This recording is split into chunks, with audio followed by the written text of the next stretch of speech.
मेरे 7-8 क्वेश्चन तो डाउट में पड़े हैं और 126 में से मेरे काट पीट के जो क्वेश्चन बचे हैं। तो दोस्तों इस पेपर ने मेरी नहीं सभी की वाट लगा दी है। क्या करें यार, इतना लंबा चौड़ा पेपर था। नमस्कार दोस्तों, मेरा नाम है विकास और मैंने भी आप ही की तरह इस बार रीट मेंस लेवल 1 का एग्ज़ाम दिया था, जो कि मेरा फर्स्ट एक्सपीरियंस है। और आपको पता ही होगा पेपर कैसा आया है, कितना बड़ा पेपर था, कितना मोटा था, 64 पेज थे। फर्स्ट बार ऐसे पेपर का सामना हुआ है। और हम पेपर की बात करें तो पेपर ज़्यादा हार्ड नहीं था, बस टाइम कम पड़ गया, क्योंकि 150 क्वेश्चन 2.5 घंटे में करना इम्पॉसिबल है।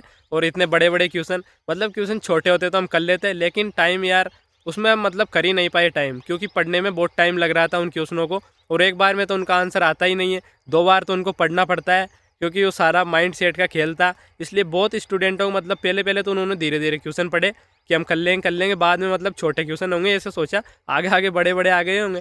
लेकिन फिर पता चला तो पूरा पेपर ही बड़ा बार था।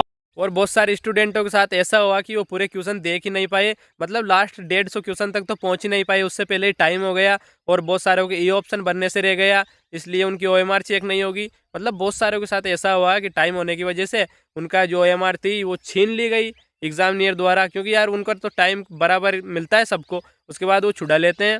या आपको पहले सोचना चाहिए था, लेकिन ऐसा मेरे साथ नहीं हुआ। मैंने 150 क्वेश्चन देख लिए थे। और आप ये बताओ, मास्टर लग रहा हो ना, जेब में लाल पेन लेकर आया था मैं इधर क्वेश्चन म्यूशन मिलाने के लिए। एग्जाम हॉल में मैंने एक बार पूरा पेपर नहीं देखा और आगे से मैं क्वेश्चन करने लगा।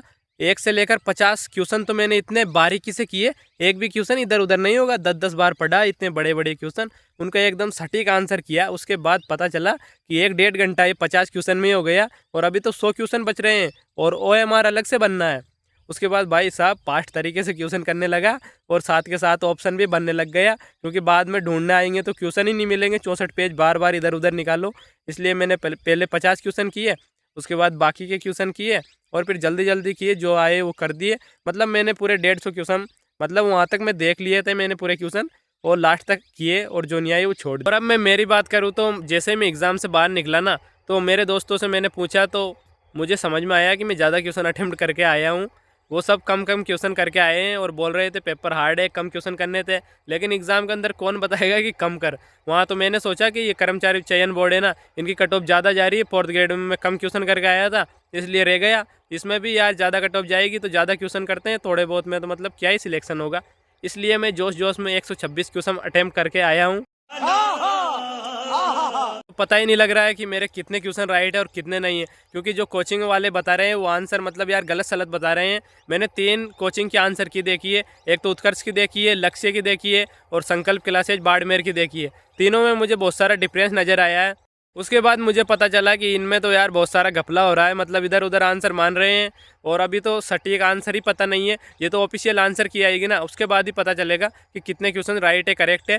फिर भी मैं आपको बता देता हूँ, मैंने इन तीनों से मिलाया है, उसके बाद में मेरे 7-8 क्वेश्चन तो डाउट में पड़े हैं और 126 में से मेरे काट पीट के जो क्वेश्चन बचे हैं वो 80 से 85 के बीच में बचे हैं भाई साहब, यही बचे हैं। अब देख लेंगे कट ऑफ कितनी जाती है। कट ऑफ की कोई नहीं बता रहा है इस बार, तो सभी मतलब मास्टर शांत हैं, क्योंकि उनको पता चल गया कि 4th ग्रेड में जो कट ऑफ गए है ना, उस हिसाब से चली गई तो हमारी तो मतलब वाट लग जाएगी, इसलिए कोई भी कट ऑफ नहीं बता रहा है। तो दोस्तों अभी मैं गाँव में जी रहा हूँ, विलेज लाइफ, और यहाँ खेत पर मैं वीडियो बनाने के लिए आया था। आपको ये मेरा घर दिखाई दे रहा होगा, इधर हमारा पेपर पड़ा है, आप देख सकते हैं Z8। ये पेपर मैंने इधर पटक रखा है, काम आ जाए आपको दिखाने में। तो मैंने इसमें क्वेश्चन व्यूशन लगा रखे हैं, राइट करेक्ट जितने गलत थे वो सब इसी में इंक्लूड है, और काट पीट के जितने बच रहे हैं, ये पेपर ही बच रहा है काट पीट के तो। और इधर मेरी मम्मी है ना, वो चारा काट रही है, तो मैं इधर आया था वीडियो बनाने के लिए। तो दोस्तों इस पेपर ने मेरी नहीं सभी की वाट लगा दी है। क्या करें यार, इतना लंबा चौड़ा पेपर था और मेरा तो फर्स्ट एक्सपीरियंस था। अभी 2-2.5 महीने ढंग से पढ़ा था, क्योंकि BSTC भी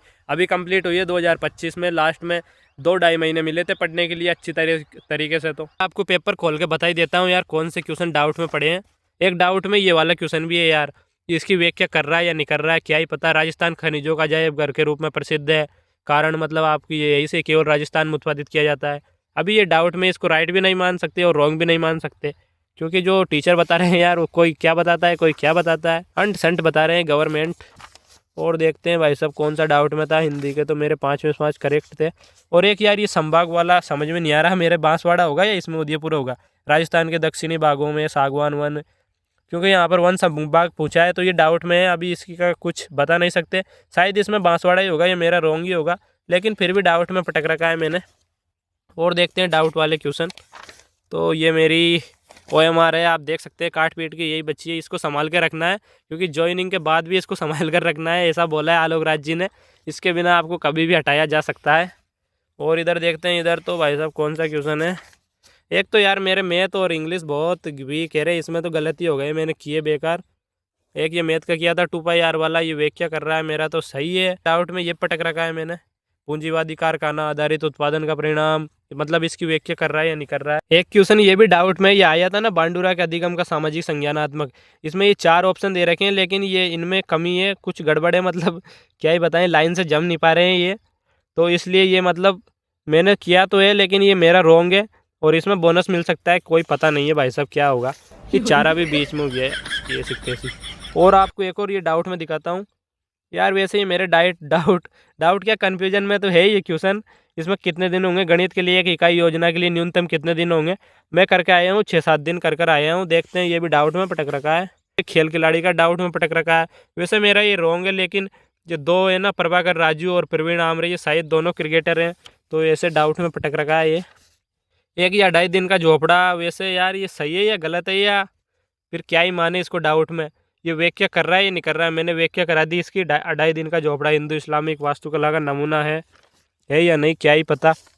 एक ये डाउट में पटक रखा है, ये तो भाई साहब पूरा डाउट में ही है क्योंकि राजस्थान की सबसे प्रयुक्त की जाने वाली बोली कौन सी है। ज़्यादातर इसमें मारवाड़ी लगा के आए हैं और मैं भी मारवाड़ी लगा के आया हूँ, तो क्या पता, बहुत सारे बोल रहे हैं इसमें ढूंढाड़ी होगा। अब देखते हैं भाई वो बोर्ड क्या आंसर मानती है। डाउट में पटक रखा है, तो मेरे यही क्वेश्चन डाउट में थे और काट पीट के इधर मेरा नाम बच रहा है और ये पेपर भी कटा पिटा बच रहा है और ये पीछे मेरी कैलकुलेशन है, नंबर काट पीट के बचा रहा था मैं, अंट संट कुछ बच ही नहीं रहे और अब क्या ही करें, अब तो इसको संभाल कर रखूँगा। लेकिन वीडियो पसंद आई हो तो लाइक करें और चैनल को सब्सक्राइब करें। मिलते हैं नेक्स्ट वीडियो में।